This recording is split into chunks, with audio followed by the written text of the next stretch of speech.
ఇల్లు స్థలం apartments layouts form హౌస్లు అమ్మాలనుకున్నా లేదా కొనాలనుకున్నా భవిష్యత్ తరాలకు ఖచ్చితమైన భరోసా భూమిపై పెట్టే మీ పెట్టుబడి సులభ వాయిదా పద్ధతిలో ప్రాపర్టీ కొనుగోలు చేయాలనుకుంటున్నారా? Contact JK Properties. You dream it, we find it. 7799993699. మనం ఎవరినైనా నమ్మే ముందు ఇవి పాటించాలి. ఆచార్య చాణక్యుడు మనకెన్నో నీతి విషయాలు చెప్పాడు.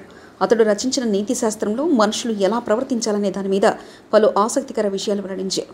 మన జీవితంలో ఎవరినైనా గుడ్డిగా నమ్ముతుంటాం, కానీ ఎవరిని అయినా నమ్మే ముందు కొన్ని జాగ్రత్తలు తీసుకుంటే మంచిది. మనకు చిన్నప్పుడు తెలుగులో ఓ పాట ఉంది, కొత్తగా వచ్చిన వారిని నమ్మరాదు, ఎవరినైనా నమ్మే ముందు వారి గుణగణాలు చూడాలి.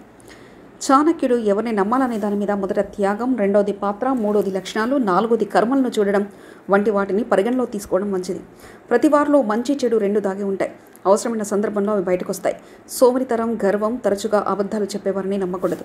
అలాంటి చెడు గుణాలున్న వారిని దూరంగా ఉంచడమే శ్రేయస్కరం. ఈ నేపథ్యంలో ఇలాంటి చెడు స్వభావం గల వారిని దూరంగా ఉంచడం మంచిది. జీవితంలో ప్రశాంతంగా ఉండాలి, గంభీరంగా వ్యవహరించాలి. కుండబద్దలు కొట్టినట్లు మాట్లాడే వారిని నమ్మొచ్చు. వారే సన్మార్గంలో నడుస్తారని చెప్తారు. అలాంటి వారిని విశ్వసించాలి, వారికే పనులు అప్పగించాలి. అప్పుడే మనకు లాభం కలుగుతుంది. మనం ఎదుటివారిని నమ్మేటప్పుడు వారిలో త్యాగం చేసే గుణం ఎంత ఉందో పరీక్షించాలి. ఇతరుల జీవితాల్లో సంతోషం తెచ్చేందుకు, తన ఆనందాన్ని కూడా త్యాగం చేసేందుకు రెడీగా ఉంటారో వారిని నమ్మడం ఉత్తమం. ఎవరినైనా మనం నమ్మాలంటే అతడికి తన కుటుంబంలో ఏ మేరకు స్థానం ఉందో తెలుసుకోవాలి.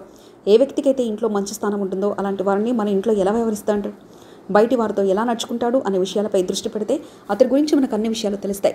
దీంతో అతన్ని మనం కూడా ఎలాంటి స్థానం ఉంచాలో తెలిసిపోతుంది. కొందరికి డబ్బు ఎక్కువ ఇష్టం ఉంటే మరికొందరికి డబ్బు అంటే చేదుగా ఉంటుంది.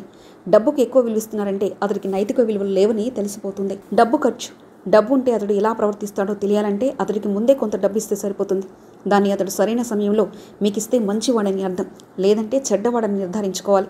ఇంకా కొందరు స్వార్థంతో తప్పుడు మార్గంలో సంపాదించేందుకు డబ్బును విచలవిడిగా ఖర్చు పెడుతుంటారు. అలాంటి వారి విషయంలో జాగ్రత్త పడాలి.